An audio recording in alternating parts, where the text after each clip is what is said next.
यो hackers, क्या हाल चाल? क्या हाल है आप लोगों के? होपफुली यार सब बढ़िया होंगे।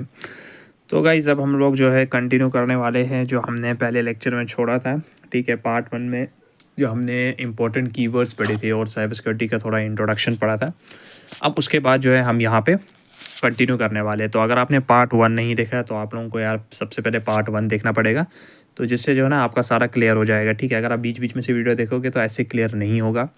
तो पिछले वीडियो में जो है हमने 7 पॉइंट्स जो है कवर कर लिए थे। ठीक है, एनक्रिप्ट और डीक्रिप्ट तक जो है हमने यहाँ पे कवर किया था। ठीक है, अगर आप लोग नोट्स बना रहे हो तो आप लोग अपनी नोटबुक्स खोल दो, ठीक है, और स्टार्ट कर दो लिखना। तो आज हम और थोड़े कीवर्ड्स के बारे में जानेंगे और उनके बारे में पढ़ेंगे। तो गाइस जो आज के जो कीवर्ड्स हैं ना वो थोड़े इंपॉर्टेंट है, तो आप लोगों को जो वो कीवर्ड्स हैं थोड़ा अच्छे से समझने पड़ेंगे। ठीक है, उन कीवर्ड्स को अच्छे से समझो। ठीक है, और होपफुल यार आप लोगों ने अगर रिवाइज़ किया होगा जो मैंने लास्ट वीडियो में पढ़ाया उसको भी आप रिवाइज़ करो।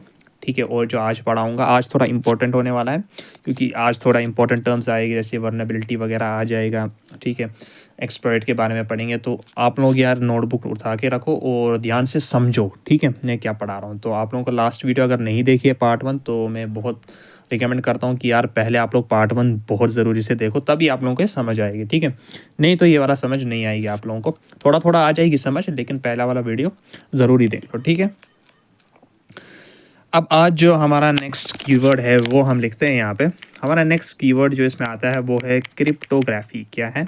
क्रिप्टोग्राफी। It is cryptography. ठीक है, क्रिप्टोग्राफी के बारे में पढ़ते हैं। सबसे पहले डेफिनेशन हमेशा की तरह इंग्लिश में नहीं जाना, वो आप लोगों को पता ही है। Science and art of protecting. ठीक है, मैं डिक्टेट भी कर रहा हूँ अगर आप लोग लिख रहे हो। प्रोटेक्टिंग दी प्राइवेसी। ठीक है गाइज, तो मैंने बोला था लास्ट वीडियो में भी सब कुछ कवर करा देंगे, तो आप लोगों को घबराने की बात नहीं है। ठीक है, और पेड कोर्स वगैरह लेने की बात नहीं है, आपको मैं सब कुछ यहाँ ही पढ़ा दूंगा जो कि पेड में भी पढ़ाया जाता है। ठीक है, ऑफ द इंफॉर्मेशन। ठीक है, ऑफ द इंफॉर्मेशन बाय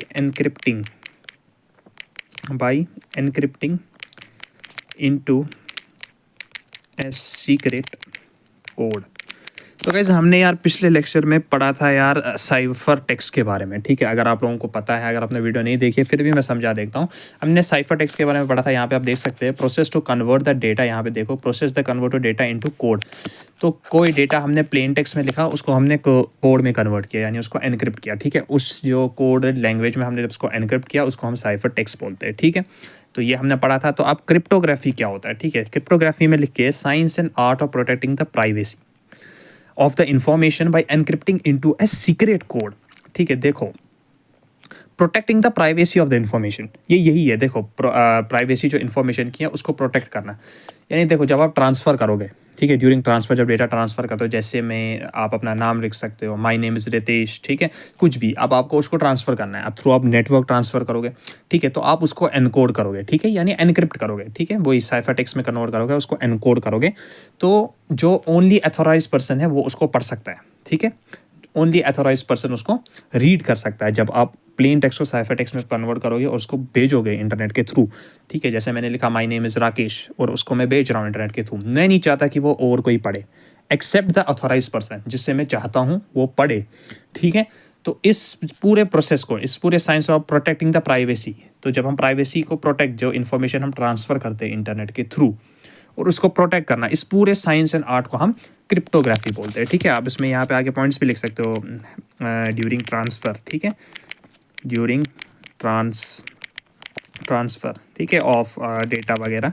ठीक है, आप जब ट्रांसफ़र करोगे आप क्या उसको एनकोड करोगे ना, एनक्रिप्ट करोगे। तो एनक्रिप्ट करके जो आप उसको सेंड करोगे और सिर्फ अथोराइज पर्सन ही उसको पढ़ सकता है। इस पूरे साइंस एंड आर्ट को हम क्रिप्टोग्राफी बोलते हैं। ठीक है, मतलब प्लेन टेक्स्ट को साइफर टेक्स्ट में कन्वर्ट किया। ठीक है, ध्यान से समझो, प्राइवेसी को प्रोटेक्ट करना। ठीक है, इन्फॉर्मेशन जो है उसकी प्राइवेसी को प्रोटेक्ट करने के लिए हम उसको बस टेक्स्ट में कन्वर्ट कर देते हैं। ठीक है, साइफर टेक्स्ट में कन्वर्ट करते हैं या उसको कोड कर देते हैं, एनक्रिप्ट कर तक। तो सिर्फ जो अथॉराइज्ड पर्सन है वो इसको रीड कर सकता है। ठीक है, तो इतना आपको समझ आ गई होगी। ठीक है, अब नेक्स्ट जो कीवर्ड है हमारा, ठीक है, नोट्स खुद से बनाना सीखो। तो जो पहले बात को समझो कि मैं बता क्या रहा हूँ। ठीक है, इसके बाद जो नेक्स्ट हमारा वर्ड आता है वो होता है एक्सप्लॉइट। ठीक है, तो मैंने आपको बताया था मैं डिटेल में यहाँ सारा एक्सप्लेन करूँगा, तो आपको कहीं भी जाने की ज़रूरत नहीं है। ठीक है, एक्सप्लॉइट की आप डेफिनेशन लिखो, take the advantage of weakness, video लंबी भी हो सकती है, ठीक है, तो लेकिन आप लोग अच्छे से देखो तो आप लोगों को जो है ना पूरा यहाँ पे समझ आएगी, ठीक है।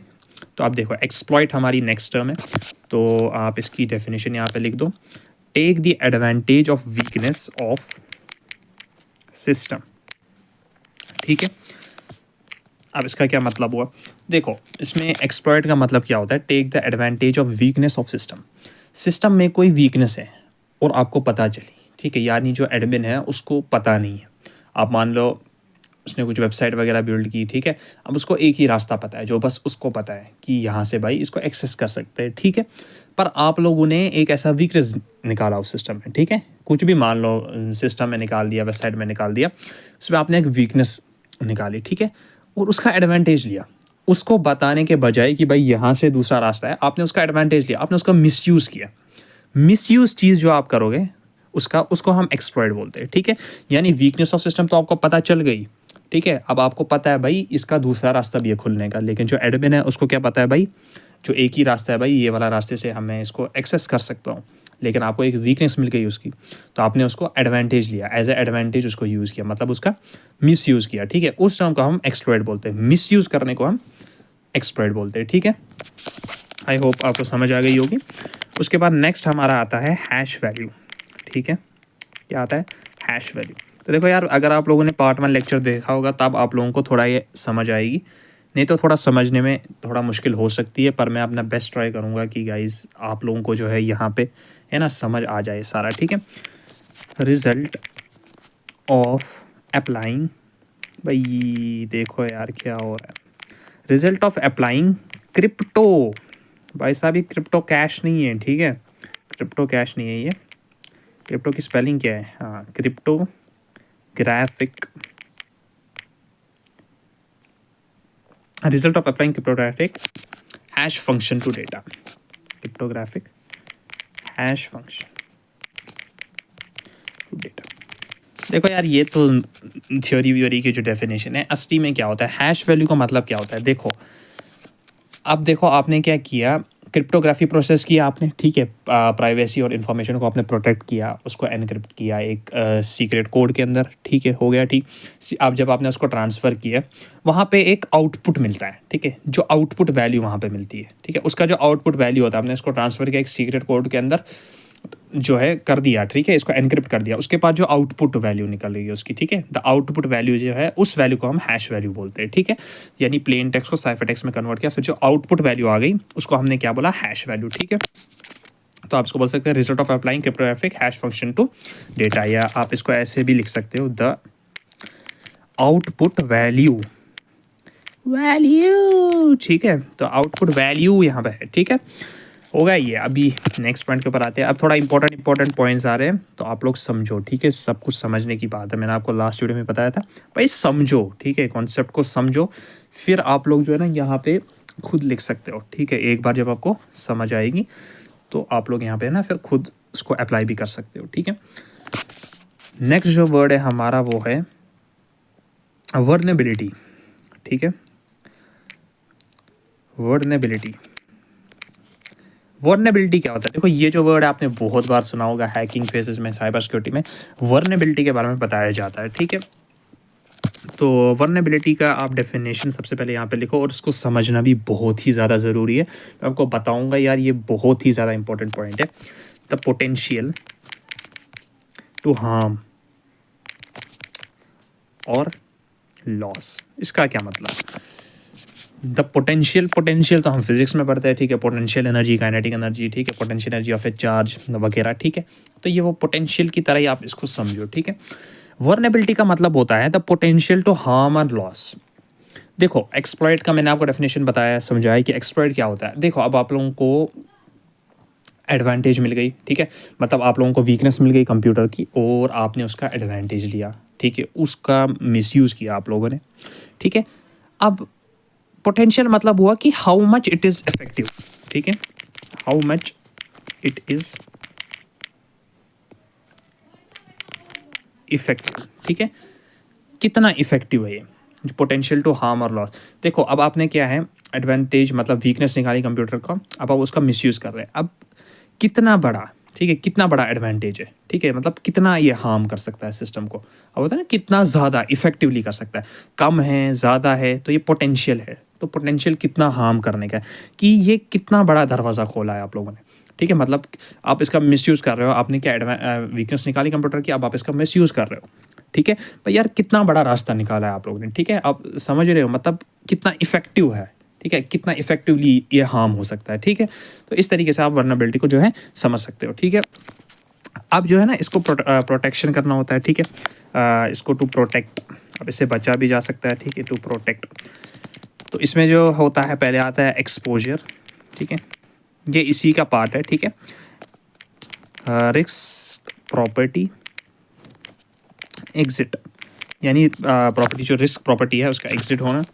अब उसके बाद है रेजिस्टेंस, एक्शन टेकन, ये इसी का पार्ट है, ठीक है, प्रोटेक्ट करने के लिए, action taken to protect, prevent it, ठीक है। वर्नेबिलिटी का मतलब मैंने आपको समझाया कि भाई आपने एडवांटेज निकाला कंप्यूटर का, अब वो कितना ज़्यादा इफेक्टिवली आप उसको हार्म कर सकते हो, कितना इफेक्टिवली हार्म है, कम हार्म है, ज़्यादा हार्म है, कितना इफेक्टिव है वो, उसको प्रोटेक्ट करने के लिए। इसमें यहाँ पे 3 टर्म्स होती है, एक्सपोजर यानी रिस्क प्रॉपर्टी अगर एग्जिट हुई तो उसको रेजिस्टेंस, जो रेजिस्टेंस है वो एक्शन टेकन टू प्रिवेंटेड, उससे कैसे बचा जाए, ठीक है। और एक और इसमें आता है रेजिलियंस, ठीक है, रेजिलियंस, रेजिलियंस, ठीक है, ability to recover root state, कुछ तो दिमाग में गया होगा, मैं फिर से समझाऊंगा, ठीक है। Ability to recover root state, देखो वर्नेबिलिटी के बारे में हमने देखा कि यार potential to harm and loss, मैंने आपको समझाया, अगर आपको एक्सप्लॉइट मिला, आप मिसयूज़ कर रहे हो, ठीक है, आपको एडवांटेज मिला, तो कितना ज़्यादा इफेक्टिवली वो कंप्यूटर सिस्टम को हार्म कर सकता है, उसको हम वर्नेबिलिटी बोल सकते हैं। उसको प्रोटेक्ट करने में इसी में जो आता है एक्सपोजर आता है, यानी रिस्क प्रॉपर्टी एग्जिट, इसमें रेजिस्टेंस आता है। रेजिस्टेंस का मतलब क्या हुआ, action taken to prevent it, इसको हम किस तरीके से प्रिवेंट कर सकते हैं, ठीक है। इसके बाद आ रहा है resilience, ability to recover root state. भाई ये क्या भला है, ये रूट स्टेट क्या है, ये रूट स्टेट कुछ समझ में नहीं आ रही। Ability to recover root state, root state का मतलब होता है ओरिजिनल स्टेट, क्या होता है, original state, original state, original state, ठीक है। क्या मतलब हुआ इसका, देखो यार, अब कोई वेबसाइट है, ठीक है, अब क्या होता है उस वेबसाइट का अपडेट्स आता है, ठीक है, अपडेट्स वगैरह आता है, उस वेबसाइट का अपडेट्स होता है, न्यू इंटरफेस आता है, उसको अपने ओरिजिनल स्टेट में वापस लाना, जिस तरीके से वो कस्टमर्स की तरह जाता था उसको उस स्टेट में वापस लाना, ठीक है। देखो अपडेट्स आते तो चेंज हो जाती है ना चीज़ें, बट उस चेंज चीज़ों को वापस कस्टमर के, जैसे कस्टमर के लुक में लाना, जैसे कस्टमर उससे पहले देखता था उस वेबसाइट को, उसी स्टेट में उसको वापस लाना, उसको हम बोलते हैं ability to recover root state, ठीक है। रूट स्टेट मतलब उसका ओरिजिनल स्टेट, ऐसे याद रखो, ठीक है। रिक्रिएट करना मतलब अपडेट आया उसके बाद आप उस वेबसाइट को रिक्रिएट कर रहे हो जैसे थी, ठीक है। तो रूट स्टेट का मतलब आप याद रखो यार, ओरिजिनल स्टेट को यहाँ पे रिकवर करना, ठीक है। तो इसके बाद जो टर्म हमारी आती है वो है, देखो अगर आप इसको मिला मिला के पढ़ाओगे जिस ऑर्डर में मैं पढ़ा रहा हूँ तभी आप लोगों को चीज़ें समझ आएगी, ठीक है। अब जो नेक्स्ट टर्म है वो है थ्रेट, ठीक है। बग वगैरह के बारे में भी हमें पढ़ना है, तो बस आप लोग देखते रहो और समझते रहो, ठीक है। समझो भाई, नोट्स बनाओ, मैं बता रहा हूँ भाई, नोट्स जो है बहुत इंपॉर्टेंट चीज़ है। अगर आप नोट्स नहीं बनाओगे तो भाई फिर क्या ही है, ठीक है। आप लोग अल्ट्रा लीजेंड हो भाई, फिर हम नहीं यार नोट्स बनाते हैं।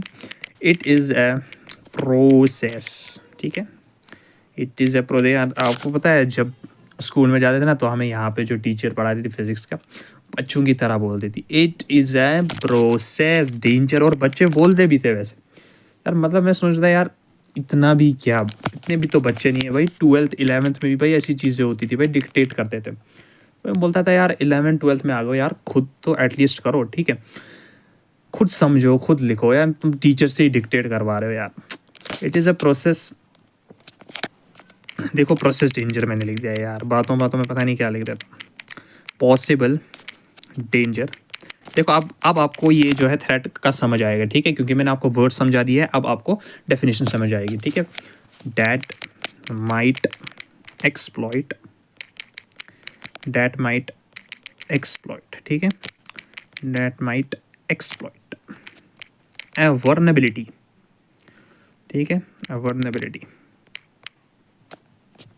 To violet. देखो जब आपको ये वर्ड समझ आएंगे, ठीक है, क्या एक्सप्लॉइट का मतलब पता होगा, वर्नेबिलिटी का मतलब पता होगा, तभी आप लोगों को डेफिनेशन समझ आएगी, ठीक है। ऐसे ही समझ नहीं आती है, इसलिए पहले मैंने आपको वो दो समझा दिए। अब आपको ये इजीली समझ आ जाएगी, ठीक है। नॉर्मल सी इंग्लिश सिक्योरिटी प्रोटोकॉल्स, ठीक है। थ्रेट क्या हुआ? It is a possible danger. Possible danger मतलब ये एक पॉसिबिलिटी है that might exploit a vulnerability, ठीक है। एक्सप्लॉइट कर सकता है वर्नेबिलिटी को। वर्नेबिलिटी का मतलब मैंने आपको समझा दिया, एक्सप्लॉइट का मतलब समझा दिया, टू वायलेट सिक्योरिटी प्रोटोकॉल्स। मतलब क्या हुआ, ये एक पॉसिबल डेंजर है। मतलब आपने अपने घर में 5-6 दरवाजे लगाए, उसमें एक दरवाजे का, देखो एग्जांपल दे रहा हूँ, इससे आपको क्लियर हो जाएगा, ठीक है। देखो 6 दरवाजे लगा दिए, 5 फिक्स है, छठवां भी फिक्स है, पर आपको लगता है यार जो आपने उसमें स्क्रू लगाया वो थोड़ा लूज़ लगाया, स्क्रू उसमें आपने थोड़ा लूज़ लगाया, तो अब वहाँ पे एडवांटेज ले सकता है इंसान, ठीक है, वहाँ से जा सकता है इंसान। तो वही एडवांटेज लेना हो गया, मिसयूज़ करना उसका हो गया एक्सप्लॉइट। कितना ज़्यादा एडवांटेज ले सकता है वो हो गया वर्नेबिलिटी। तो अब आपको पूरा क्लियर हो गया होगा कि यार मैंने एग्जांपल आपको दी थी, इस एग्जांपल में आपको पूरा क्लियर हो गया होगा, ठीक है। मतलब यार एक स्क्रू ढीला है तो वहाँ पे बंदा उसका एडवांटेज ले सकता है, हो गया एक्सप्लॉइट। एडवांटेज ले ली उसकी, कितना ज़्यादा ले सकता है, पूरा दरवाज़ा तोड़ के अंदर जा सकता है, आधा दरवाज़ा तोड़ के अंदर जा सकता है, दैट इज़ वर्नेबिलिटी, ठीक है। तो इससे आपको क्लियर हुआ। अब थ्रेट क्या हुआ, यही वो पॉसिबिलिटी डेंजर है, वो स्क्रू डीला वाला केस है ये, ठीक है। पॉसिबिलिटी है, कितनी पॉसिबिलिटी, पॉसिबल डेंजर है, ठीक है। उसके बाद जो हमारा नेक्स्ट आज का कीवर्ड है वो होगा साइबर सिक्योरिटी। वाह भाई वाह, साइबर सिक्योरिटी के अंदर आ गए भाई साहब।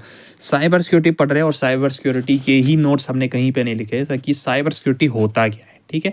पर बता रहे हो यार, सब पढ़ा रहे हो, साइबर सिक्योरिटी क्या है। तो सबसे पहले हम नोट्स लिखते हैं, प्रोसेस, नोट्स नहीं डेफिनेशन लिखते हैं, नोट्स तो तुम लोग बनाओगे, ठीक है। Process of protecting data, data नहीं data, data data data data, data data में यार लोग कंफ्यूज हो जाते हैं, मैं भी हो जाता हूँ, पता नहीं आप लोग अगर इंटेलिजेंट हो तो नहीं होते होंगे। Process of protecting data comma system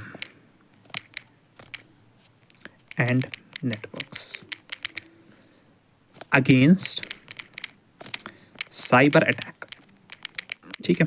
सबसे पहले साइबर सिक्योरिटी से पहले हमें साइबर वर्ड का थोड़ा सा रहना है। साइबर इज रिलेटिवली, साइबर का मतलब इंटरनेट है, ठीक है। साइबर का मतलब क्या हुआ, इंटरनेट। अब साइबर इंटरनेट हुआ, सिक्योरिटी हुआ उसकी सिक्योरिटी। देखो वर्ड से ही क्लियर हो रहा है, cyber is internet, security is security, उसकी security. Process of protecting data system and networks against cyber attack, data को प्रोटेक्ट करना, सिस्टम को प्रोटेक्ट करना, नेटवर्क को प्रोटेक्ट करना, ठीक है, किससे, against cyber attacks. Cyber attack क्या हुआ, cyber is internet, internet attack से डेटा को, सिस्टम को प्रोटेक्ट करना, वही तो हुआ साइबर सिक्योरिटी। यार वर्ड से ही क्लियर हो रहा है, साइबर मतलब हो गया इंटरनेट, सिक्योरिटी मतलब हो गया उसकी सिक्योरिटी। तो process of protecting data system and network against cyber attack. Cyber attack is internet attack से, जो आप अपने इंटरनेट अटैक से अपने डेटा को प्रोटेक्ट कर दो, सिस्टम को प्रोटेक्ट कर दो, उसी को हम बोलते हैं साइबर सिक्योरिटी, ठीक है। ये फील्ड में जो आप पढ़ रहे हो साइबर सिक्योरिटी, इसमें यही है कि डेटा वगैरह को प्रोटेक्ट करना साइबर अटैक से, जो इंटरनेट से जो अटैक्स। मैं तेज़ तो नहीं जा रहा हूँ ना, मैं ज़्यादा तेज़ हो गया है, पर यार ये तो बेसिक सी बात है ना, ये तो सीधे समझ आ जाएगी, ठीक है। मैं बता दिया यार, मैं स्पून फीडिंग करके ही बता रहा हूँ, थोड़ा सा तेज़ कर रहा हूँ, ठीक है। अब देखो साइबर सिक्योरिटी मतलब साइबर क्या हुआ, इंटरनेट और उसकी सिक्योरिटी, डेटा को प्रोटेक्ट करना, सिस्टम को प्रोटेक्ट करना साइबर अटैक से, उसको क्या बोलते हैं, साइबर सिक्योरिटी बोलते हैं उसको, ठीक है। चलो भाई एक और हम पढ़ लेते हैं, यहाँ पे एक और पढ़ लेते हैं, कंप्यूटर सिक्योरिटी। कंप्यूटर सिक्योरिटी क्या है भाई, ये तो अब तो हलवा हो गया, ठीक है। कंप्यूटर सिक्योरिटी, अब तो ये तुम लोग यार खुद अपने, अब तुम लोग बताओगे यार ये तो बच्चे की बात है भाई, ये तो वर्ड से ही समझ आ रहा है, ठीक है। कंप्यूटर सिस्टम, डेफिनेशन लिखो भाई, डेफिनेशन समझो और लिखो, याद करना नहीं है भाई, समझो फिर अपने वर्ड्स में लिखो, ठीक है। Which is stored in system, which is stored की जगह ये क्या लिख दिया भाई मैंने, स्टोर्ड इन सिस्टम, सीधा है ना भाई, ये भी समझाना है क्या। अब कंप्यूटर की सिक्योरिटी, कंप्यूटर की सिक्योरिटी, साइबर की security, to protect the computer system which is stored in the system, to protect the computer system, and the data. आप देखो कंप्यूटर की सिक्योरिटी है तो किसको प्रोटेक्ट करेंगे, कंप्यूटर को। साइबर की सिक्योरिटी थी तो साइबर से प्रोटेक्ट कर रहे थे। कंप्यूटर की सिक्योरिटी है तो किससे प्रोटेक्ट करेंगे, कंप्यूटर से प्रोटेक्ट करेंगे, ठीक है। And system which is stored in it, ठीक है। इसके बाद एक और टर्म यहाँ पे आती है, ठीक है, दैट इज साइबर फोरेंसिक्स। ओ एडवांस इंग्लिश आ गई होगी आप लोगों के लिए, क्या है, क्या चीज़ है। इसकी एक बहुत इजी एग्जांपल मैं आपको बताता हूँ जिससे आपको ये बिल्कुल हलवा लगने लगेगा, ठीक है। देखो गाइज, अगर आप लोग ये कीवर्ड्स अच्छे से पढ़ लोगे तो हैकिंग फील्ड में भी बहुत मदद होगी, साइबर सिक्योरिटी फील्ड में भी। कभी अगर आप लोग ब्लॉग वगैरह इसके बारे में आर्टिकल वगैरह पढ़ते होगे तो इन सब वर्ड्स का वहाँ पे यूज़ होता है। ये ज़रूरी है भाई, बेस अच्छी होनी चाहिए आप लोगों की, ठीक है। फंडामेंटल्स क्लियर होंगे तो भाई फिर तो मसला ही नहीं है, ठीक है। अब देखो cyber forensics, it is extracting data as a proof of crime, recovery process of deleted files, deleted files। ये क्या हो रहा है भाई, क्या मतलब होगा इसका। फोरेंसिक्स क्या हुआ, इंटरनेट की फोरेंसिक्स। मैं आप लोगों को एक एग्जांपल देता हूँ। देखो कोई अगर केस वगैरह हुआ होगा, अगर आप लोगों ने सीआईडी वगैरह देखा होगा, ठीक है, सीआईडी तो देखते होंगे किसी ने, तो किसी ने देखा ही होगा भाई। यार मान लो कोई क्राइम हो गया या सीआईडी में कोई क्राइम हो गया, तो देखो भाई अगर मर्डर वगैरह हो गया, ठीक है, तो उधर पे क्या आती है, सीआईडी आती है। तो वो क्या करती है, अब देखो भाई मर्डर हो गया पर उसके बाद भी वो वहाँ से क्या करती है, डिटेल्स निकालती है, ठीक है। उसका ईमेल आईडी क्या है, उस बंदे का नाम क्या है, ठीक है। मतलब उसका मर्डर तो हो गया पर उसके बाद भी क्या वो डिटेल्स निकाल रही है। वही चीज़ है साइबर फोरेंसिक्स, इधर इंटरनेट के फोरेंसिक्स होते हैं। अब क्या हो गया यार, अब देखो सब कुछ खत्म हो गया, मतलब recovery process of deleted files. अब ये डेटा को एक्सट्रैक्ट करते हैं प्रूफ के लिए, ठीक है। जैसे आप सीआईडी देखते हो तो उसमें क्या होता है, कोई मर्डर करता है तो उसके बाद भी वो क्या प्रूफ्स के लिए यार चीज़ें लेते हैं, उसकी ईमेल आईडी, उसका नंबर क्या है, उसकी आईडी पासवर्ड क्या है, वो कहाँ पे रहता है। इसी तरीके से साइबर फोरेंसिक्स में भी होता है। आप डेटा को as a proof of crime, ठीक है, प्रूफ के लिए आप उसको एक्सट्रैक्ट करते हो, यानी जो डिलीटेड फाइल्स है उसकी रिकवरी प्रोसेस, ठीक है। जो कोई डिलीटेड फाइल्स हुई है उसको रिकवर करना, दैट इज साइबर फोरेंसिक्स। वही करता है हमारा साइबर फोरेंसिक रियल लाइफ में। वो इसके एग्जांपल आप समझ गए होंगे। इसी तरीके से साइबर फोरेंसिक्स यानी इंटरनेट वाले हैं, ठीक है। तो डेटा एक्सट्रैक्ट करते हैं प्रूफ ऑफ क्राइम के लिए, ठीक है। जो डिलीटेड डेटा है उसको रिकवर करते हैं, ठीक है। Recovery process of deleted files, deleted जो फाइल्स है उसका रिकवरी प्रोसेस, उसको रिकवर करते हैं क्या, as a proof of crime के लिए, ठीक है। उसको हम बोलते हैं साइबर फोरेंसिक्स, ठीक है। तो गाइज आज हमारा यहाँ पे कंप्लीट हो गया ये, ठीक है। तो आज हमने कितने पॉइंट्स पढ़े, चलो गिन लेते हैं। मैं मैथमेटिक्स में अच्छा नहीं हूँ, तो 1 1 1 2 3 4 5 6 7 8 पॉइंट्स गाइज आज हम लोगों ने पढ़ लिए हैं। मैं सोचता हूँ यार आज के लिए इतना काफ़ी है, ठीक है। आप लोग इस चीज़ को रिवाइज़ करो, ठीक है। वीडियो ज़्यादा लंबी नहीं होनी चाहिए। और होप यार आपको सारे यहाँ पे जो मैंने आज पढ़ाया है सब कुछ समझ आ गया होगा, ठीक है। इसके बाद इसमें इंफॉर्मेशन सिक्योरिटी भी आता है, वो भी मैं आज ही पढ़ा था पर उसमें थोड़ा लेंथी हो जाता है वीडियो, क्योंकि उसमें CIA का भी कॉन्सेप्ट है, कॉन्फिडेंशियलिटी, इंटीग्रिटी, अवेलेबिलिटी, इन सब का कॉन्सेप्ट है, तो उससे थोड़ा ज़्यादा लंबा हो जाता है। तो फिलहाल हमने 15 पॉइंट जो यहाँ पे कवर कर लिए हैं, यानी 15 कीवर्ड्स यहाँ पे कवर कर लिए। अगर आप साथ साथ में लिख रहे हो तो बढ़िया बात है, ठीक है। इसको आप लोग रिवाइज़ करो, जो आज पढ़ा है, जो पिछले पार्ट 1 में पढ़ा है, दोनों को आप लोग यार रिवाइज़ करते रहो, ठीक है। और नेक्स्ट वीडियो का वेट करो, ठीक है। अगर चैनल पे नए हो तो यार सपोर्ट कर लो, ठीक है। अगर आपको लगता है कि भाई कुछ सीखने को मिल रहा है तो सपोर्ट तो कर लो, ठीक है। सपोर्ट तो कर सकते हो ना, एटलीस्ट यार बड़े बड़े यूट्यूबर्स हैं उनको करते हो भाई, हमें भी कर लो। हम भी यार आप लोगों को बिल्कुल यहाँ पे क्वालिटी कंटेंट मिलेगा, आप लोगों को सब कुछ अच्छे से समझाया जाएगा, ठीक है। कॉन्सेप्ट आपको अच्छे से दिया जाएगा, तो आप लोगों को घबराने की बात नहीं है, ठीक है। तो चलो गाइस पढ़ते रहो यार। देखो मैं कम क्यों पढ़ा रहा हूँ आप लोगों को, आप लोगों का आधों का कॉलेज चल रहा होगा वगैरह चल रहा होगा, तो कितना फोकस करोगे, ठीक है। आप कॉलेज के साथ साथ इन चीज़ों पे भी फोकस करना है। वेल अगर गुड है, अगर आप लोगों का कंप्यूटर साइंस है तो आपको तो ये हलवा ही लग रहा होगा, ठीक है। वो तो आप लोगों को ईजी समझ आएगा। अब किसी का ऐसा नहीं होता है, किसी का केस में कॉलेज जाना होता है भाई, फिर उसमें टाइम नहीं मिलता है, फिर अब वो कैसे 1 घंटे के लेक्चर्स देखेगा फिर समझेगा। तो इसलिए मैं थोड़ा पढ़ा रहा हूँ, तो ये रिवाइज करते जाएगा, तो ये जो स्ट्रेंथ बिल्ड है ये अच्छे से बेस उसकी बिल्ड हो जाएगी, ठीक है। तो चलो गाइज आज के लिए इतना ही, मिलते हैं नेक्स्ट वीडियो में, तब तक के लिए बाय।